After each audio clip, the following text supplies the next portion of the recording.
सभी विद्यार्थियों का पुनः एक बार आपके अपने इस YouTube चैनल में बहुत बहुत स्वागत है। प्यारे बच्चों, आप में से बहुत सारे बच्चों की ये मांग थी, डिमांड थी कि सर अभिव्यक्ति और माध्यम के इम्पोर्टेंट प्रश्न बता दीजिए। उसी को ध्यान में रखते हुए मैंने यहाँ हिंदी साहित्य के अभिव्यक्ति और माध्यम के चैप्टर संख्या 6, 7 और 8 के मोस्ट इम्पोर्टेंट प्रश्न यहाँ दिए हैं। छठा पाठ आपका कैसे बनती है कविता, नाटक लिखने का व्याकरण, सातवां पाठ, आठवां कैसे लिखे कहानी। इन 3 पाठों के मोस्ट इंपोर्टेंट प्रश्न दिए हैं। वीडियो अंत तक देखिए। निश्चित रूप से इनसे बाहर कोई प्रश्न आपके बोर्ड परीक्षा में नहीं जाएगा। यदि पहली बार आप हमारे YouTube चैनल से जुड़े हैं तो इसको सब्सक्राइब कर लें। शुरू करते हैं।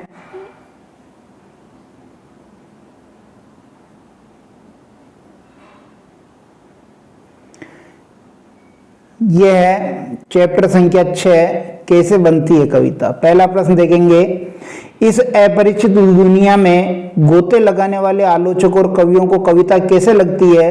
तो जो मेन उत्तर है उसके नीचे मैंने अंडरलाइन कर रखी है, कविता जादू और पहेली जैसी उनको लगती है। स्क्रीनशॉट डाल लें अगर जरूरत हो तो। दूसरा प्रश्न देखिए, कविता किस परंपरा के रूप में जन्मी है। कविता वाचिक परंपरा के रूप में जन्मी है।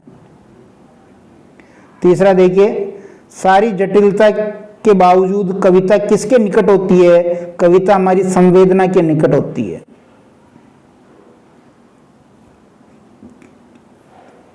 कविता के मूल में क्या है। कविता के मूल में संवेदना और राग तत्व है।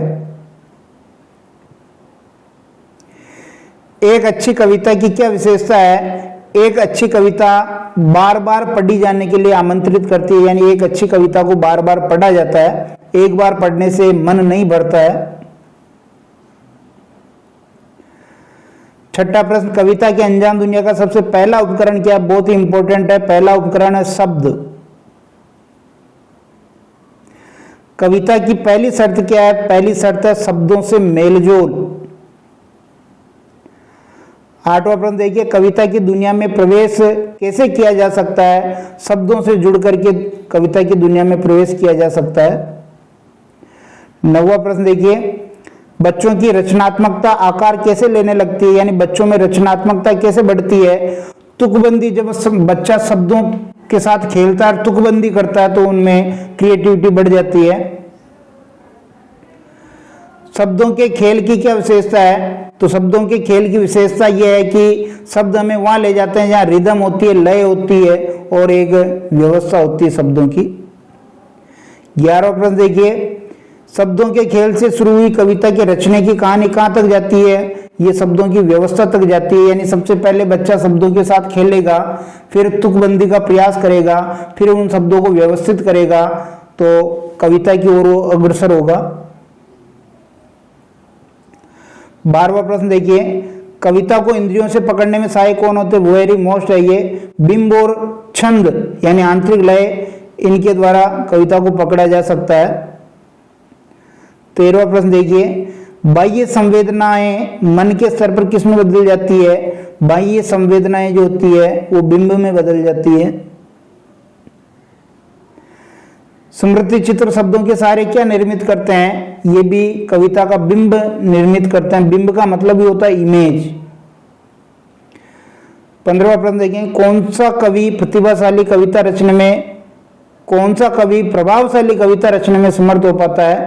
तो मजबूत ऐन्द्रिक पकड़ वाला कवि जो होगा वो ऐसा कर पाएगा। 16वां देखिए, सुमित्रानंदन पंत ने कविता के लिए किस भाषा की आवश्यकता पर बल दिया। चित्र भाषा। कौन सी भाषा। चित्र भाषा, बहुत इंपॉर्टेंट है। 17वां देखिए, सुमित्रानंदन पंत ने कविता के लिए चित्र भाषा की आवश्यकता पर बल क्यों दिया। क्योंकि बिंबों का प्रभाव मन पर ज्यादा पड़ता है और दृश्य जो बिंब होते हैं, चित्र भाषा यानी जिनको देखा जाए दृश्य बिंब होते हैं, वो ज्यादा बोधगम्य होते हैं क्योंकि देखी हुई चीजें स्थायी होती है। 18वां प्रश्न देखिए, कविता की रचना करते समय शुरुआत में कौन से बिंबों की संभावना तलाशनी चाहिए। दृश्य और श्रव्य बिंब, इन दोनों को सबसे पहले देखना चाहिए। 19वां प्रश्न देखिए, कविता को किससे पकड़ा जाता है। कविता को 5 ज्ञानेंद्रियों रूपी 5 उंगलियों से पकड़ा जाता है। कविता का अनिवार्य तत्व क्या है? छंद या आंतरिक लय कविता का अनिवार्य तत्व है। इंपॉर्टेंट प्रश्न था। 21वां, मुक्त छंद की कविता लिखने के लिए किसका निर्वाह जरूरी है? अर्थ की लय का निर्वाह जरूरी, यानी छंद का अगर बंधन नहीं है फिर भी लय होनी चाहिए कविता में। 22वां देखिए, कवि को किसकी पहचान होनी चाहिए? भाषा के संगीत की पहचान कवि को होनी चाहिए, यानी संगीतात्मकता का गुण होना चाहिए। 23वां देखेंगे, कविता के सारे घटक किससे परिचालित होते हैं? वेरी वेरी मोस्ट है, कविता के सारे घटक परिवेश और संदर्भ से परिचालित होते हैं। कविता की भाषा, संरचना, बिंब, छंद सब किसके इर्द गिर्द घूमते हैं? तो ये परिवेश और संदर्भ के इर्द गिर्द घूमते हैं, आसपास। 25वां देखिए, परिवेश के साथ साथ कविता के सभी घटक किससे संचालित होते हैं? ये भाव तत्व से संचालित होते हैं। 26वां देखेंगे, वाक्य गठन की विशिष्ट प्रणालियां होती है, उन्हें क्या कहते हैं? उन्हें शैली कहा जाता है, कविता की शैली। 27वां प्रश्न, कविता के तत्वों को उजागर करने वाली आंतरिक क्षमता को क्या कहते हैं? प्रतिभा। 28वां प्रश्न, छंद के अनुशासन की जानकारी क्यों जरूरी है? आंतरिक लय के निर्वाह के लिए छंद के अनुशासन की जानकारी जरूरी है। 29वां देखेंगे, कविता में कवि की ताकत क्या बन जाती है? कम शब्दों में अपनी बात कह देना और कभी कभी दो शब्दों के बीच कुछ अनकही बात छोड़ देना, ये कवि की ताकत बन जाती है। आपने देखा होगा, जैसा अनिवार्य हिंदी में एक कविता थी, आपको ध्यान हो तो, कैमरे में बंद अपाहिज, तो उसमें कोष्ठक में कुछ शब्द होते हैं, कुछ डॉट डॉट डॉट भी लगा देते हैं, तो कहने का मतलब वो ज्यादा और प्रभावी होती है। 30वां प्रश्न देखिए, भारतीय विचारकों ने प्रतिभा किसे कहा है? कविता रचने की नवीन दृष्टि या कला जिसके बिना काव्य लेखन संभव नहीं है, वो प्रतिभा है।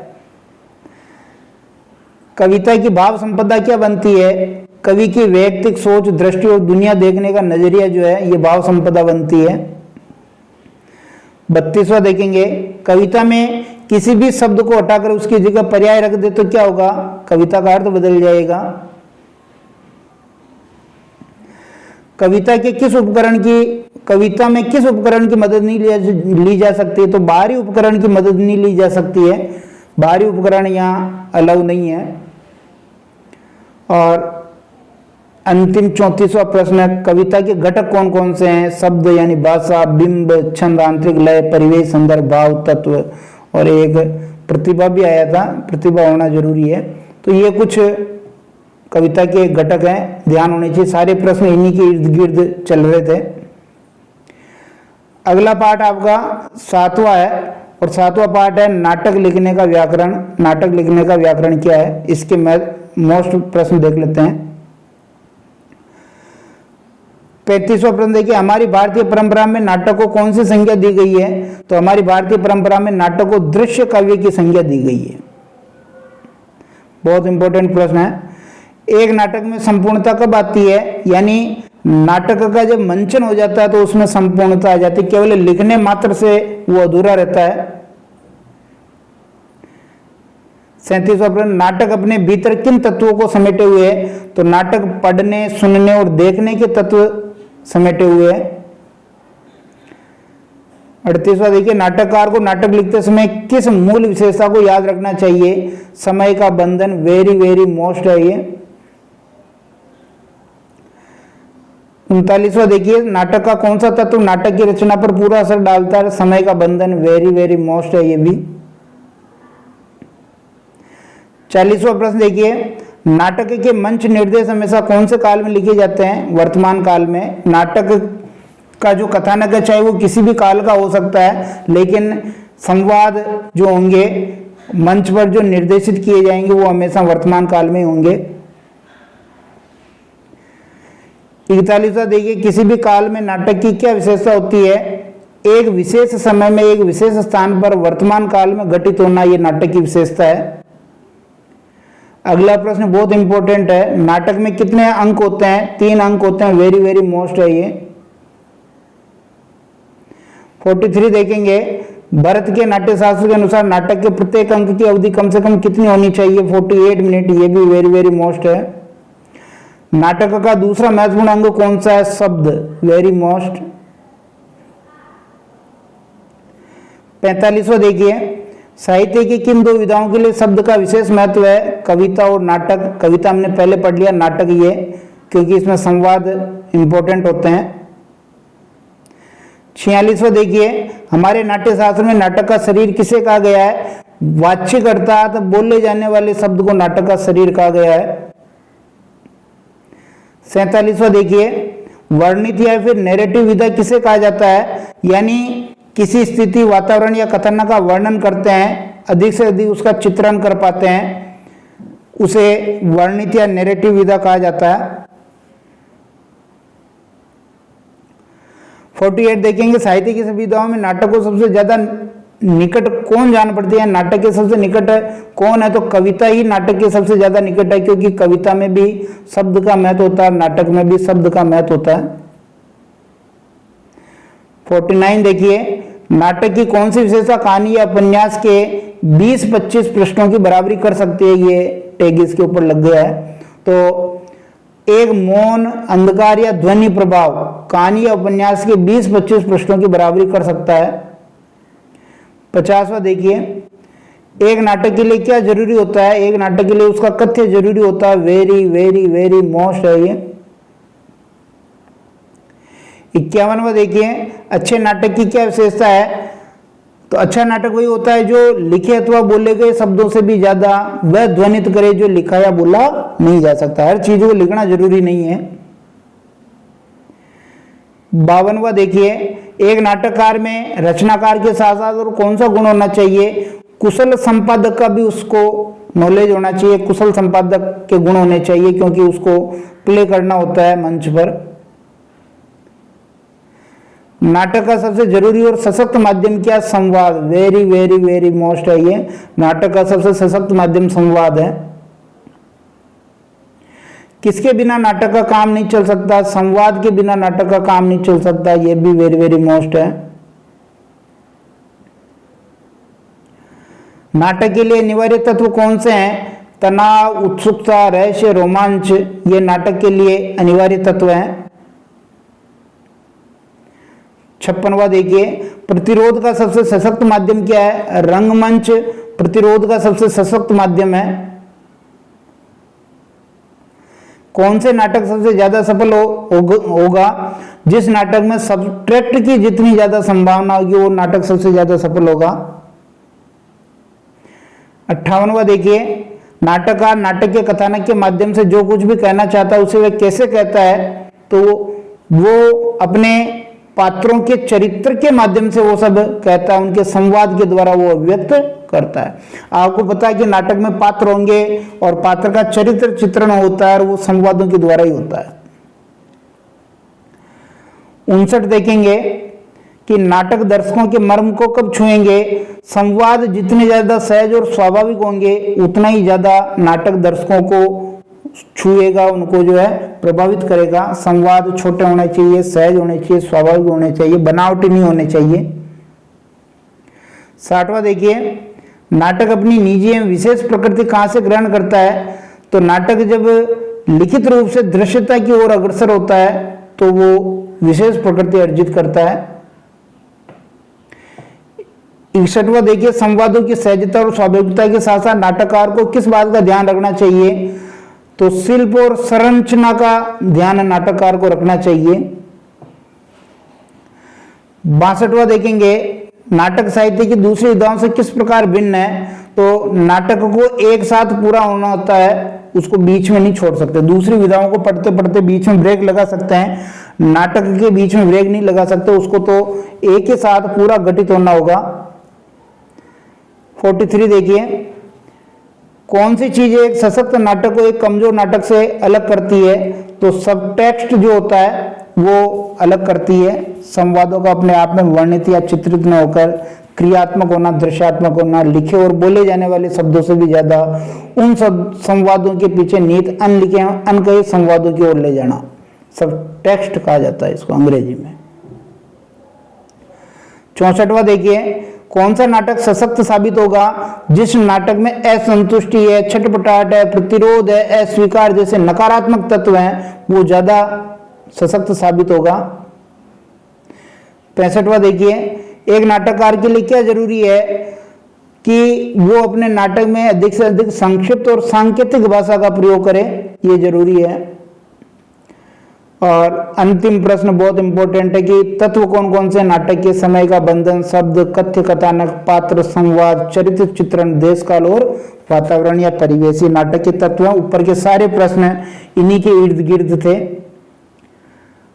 अगला पार्ट है अपना 8वां, कैसे लिखें कहानी? कहानी को कैसे लिखा जाए? अभिव्यक्ति माध्यम का 8वां पार्ट। इसके मोस्ट प्रश्न, कहानी किसे कहते हैं? किसी घटना, पात्र या समस्या का क्रमबद्ध ब्यौरा जिसमें परिवेश हो, द्वंद्वात्मकता हो, कथा का क्रमिक विकास हो, चरम उत्कर्ष हो, ये कहानी कहलाएगी। कहानी का इतिहास कितना पुराना है? जितना मानव इतिहास पुराना है उतना कहानी का इतिहास भी पुराना है। तीसरा प्रश्न, सच्ची घटनाओं पर आधारित कहानी सुनाते सुनाते उसमें किसका मिश्रण होने लगता है? कल्पना का मिश्रण हो जाता है। मौखिक कहानी की परंपरा विशेष रूप से किस राज्य में प्रचलित है? राजस्थान में। 5वां देखिए, प्राचीन काल में मौखिक कहानी की लोकप्रियता क्यों थी? क्योंकि संचार के माध्यमों का अभाव था, इसलिए। कहानी का केंद्रीय बिंदु कौन सा होता है? वेरी वेरी मोस्ट है ये, कथानक ही कहानी का केंद्रीय बिंदु होता है। किसी भी कहानी का कथानक कितनी पंक्तियों में लिखा जा सकता है? 10 से 12 पंक्तियों में कथानक लिखा जा सकता है, ये भी वेरी मोस्ट है। कथानक किसे कहते हैं? कहानी का वह संक्षिप्त रूप जिसमें प्रारंभ से अंत तक कहानी की सभी घटनाओं और पात्रों का उल्लेख किया जाता है, कथानक कहलाता है। 9वां प्रश्न देखिए, कहानी का प्रारंभिक नक्शा क्या होता है? कथानक। वेरी वेरी मोस्ट, कथानक कहानी का प्रारंभिक नक्शा होता है। 10वां देखिए, किसके आधार पर कहानीकार कथानक को विस्तार देने का काम करता है? कल्पना के आधार पर कहानीकार कथानक को विस्तार देता है। 11वां प्रश्न देखेंगे, कहानीकार के पास कथानक का जो सूत्र होता है वह कहानीकार को क्या देता है? वह कहानीकार को एक परिवेश देता है और वहां के पात्र देता है जिससे वो आगे बढ़ता है। आमतौर पर कथानक का स्वरूप कितने भागों में होता है? प्रारंभ, मध्य और अंत 3 भागों में होता है। कहानी को रोचक बनाए रखने के लिए किसकी भूमिका होती है? तो द्वंद्व की भूमिका होती है, ये भी वेरी वेरी मोस्ट, द्वंद्व की भूमिका होती है। कहानी में द्वंद्व तत्व से क्या अभिप्राय है? यानी द्वंद्व से अभिप्राय है काम के रास्ते में बाधा, यानी मंजिल पर पहुंचने के मार्ग में जो बाधाएं हैं वो द्वंद्व है। 15वां प्रश्न देखिए, कहानी के अंत तक रोचकता किसके कारण बनी रह पाएगी? द्वंद्व के कारण। वेरी वेरी मोस्ट है ये भी, द्वंद्व के कारण रोचकता बनी रह पाएगी। 16वां, कथानक कब पूरा हो जाता है? एक बाधा के समाप्त हो जाने या किसी निष्कर्ष पर पहुंच जाने के कारण कथानक पूरा हो जाता है। 17वां प्रश्न, कथानक की पूर्णता की क्या शर्त होती है? कहानी के नाटकीय ढंग से अपने उद्देश्यों को प्राप्त कर लेने के बाद कथानक पूर्ण हो जाता है। 18वां प्रश्न, कहानी में देश, काल और स्थान किसका किसका होता है? घटना का भी देश, काल और स्थान होता है, पात्र का भी देश, काल और स्थान होता है, समस्या का भी देश, काल और स्थान होता है। 19वां प्रश्न, कहानी को प्रामाणिक और रोचक बनाने के लिए क्या आवश्यक है? देश, काल और स्थान, वातावरण, परिवेश, ये आवश्यक है। देश, काल, स्थान और परिवेश के बाद किस पर विचार करना चाहिए? कथानक के पात्रों पर विचार करना चाहिए। कहानीकार के सामने पात्रों का स्वरूप जितना स्पष्ट होगा उससे क्या लाभ होगा? तो पात्रों का चरित्र चित्रण करने में और संवाद लिखने में आसानी होगी। कहानी की एक बहुत महत्वपूर्ण और बुनियादी शर्त क्या है? पात्रों का अध्ययन, ये बुनियादी शर्त है। कहानीकार का किससे निकटतम संबंध स्थापित हो जाता है? पात्रों के साथ उसका निकटतम संबंध स्थापित हो जाता है, ये भी इंपॉर्टेंट है। 24वां प्रश्न, कहानी में किसके संवाद बहुत महत्वपूर्ण होते हैं? पात्रों के संवाद बहुत महत्वपूर्ण होते हैं। कहानी में पात्रों का चरित्र चित्रण करने का सबसे सरल तरीका कौन सा है? कहानीकार द्वारा पात्रों के गुणों का बखान करना, ये सबसे सरल तरीका, पर ये ठीक नहीं है, प्रभावी नहीं बनता इससे कहानी के पात्रों के चरित्र चित्रण का कौन सा तरीका प्रभावहीन और आउटडेटेड है? पात्रों के गुणों का कहानीकार द्वारा बखान करना, ये आउटडेटेड तरीका है। पात्रों का चरित्र चित्रण का प्रभावहीन होता है। पात्रों का चरित्र चित्रण उनके क्रियाकलापों, संवादों तथा दूसरे लोगों द्वारा बोले गए संवादों और पात्रों की अभिरुचि से प्रभावशाली होता है। किसके बिना पात्र की कल्पना मुश्किल है? संवाद के बिना पात्र की कल्पना मुश्किल है, बहुत ही इंपॉर्टेंट है ये। कहानी में संवाद कैसे होने चाहिए? छोटे, स्वाभाविक और उद्देश्य के प्रति सीधे लक्षित होने चाहिए, इंपॉर्टेंट है ये भी। छोटे हो, उद्देश्य के प्रति टारगेट किए हुए हो। कौन कहानी को, पात्र को स्थापित, विकसित करते हैं और कहानी को गति देने का काम करते हैं? तो संवाद कहानी को, पात्र को स्थापित करते हैं, विकसित करते हैं और उसको स्पीड देते हैं, संवाद वेरी मोस्ट है।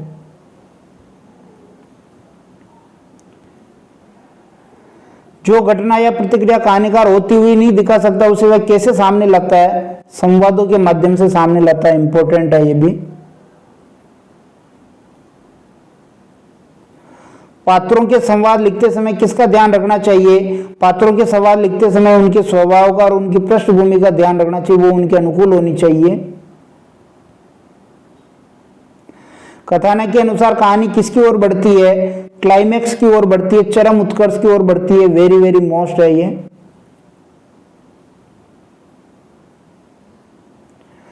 कथानक के बुनियादी तत्वों में किसका महत्व बहुत अधिक है? द्वंद्व का महत्व बहुत अधिक है, मोस्ट है ये भी।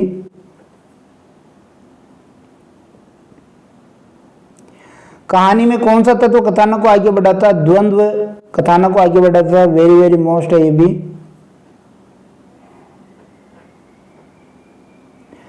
कहानी लिखने की कला सीखने का सबसे अच्छा और सीधा तरीका कौन सा? वेरी मोस्ट है, अच्छी कहानियां पढ़िए। अच्छी कहानियां लिखनी है तो अच्छी कहानियां पढ़े, उनका विश्लेषण करें।